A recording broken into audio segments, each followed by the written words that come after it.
जय माता दी फ्रेंड्स।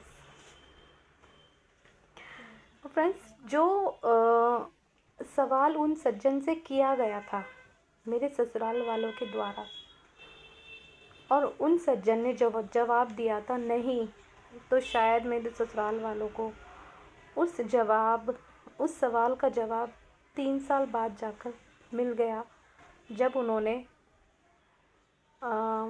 मुझे उस सकारात्मक शक्ति के रूप में देखा। फ्रेंड्स, मैं ये नहीं कहूँगी कि वो सज्जन शायद झूठे होंगे या वो ऐसे ही होंगे, मैं ही सच्ची हूँ या मैं ही ये सब हूँ, लेकिन कहीं ना कहीं उन्होंने शायद गलत बताया, क्योंकि 3 साल बाद तो मेरे बारे में पता चल ही गया था कि हाँ, कि इन पर माता जी आती हैं या इन पर कोई सकारात्मक शक्ति है। तो इसका मतलब वो जो सज्जन थे उनको कुछ पता ही नहीं चला, उन्होंने ऐसे ही झूठ बोल दिया, या मेरी सकारात्मक शक्ति इतनी स्ट्रांग थी कि उन्हें कुछ पता ही नहीं लगने दिया।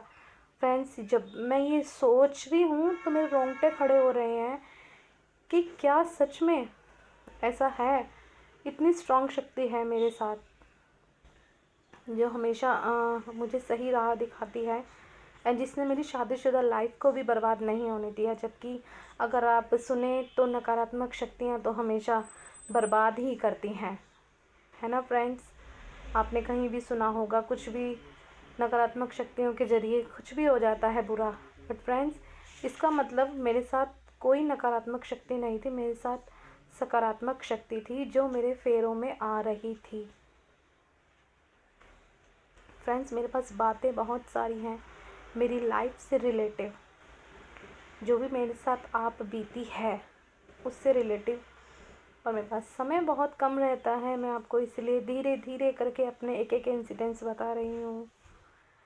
आई होप कि आप मेरी बातों को समझ रहे होंगे और ये जान रहे होंगे कि हाँ, ये सब सच होता है।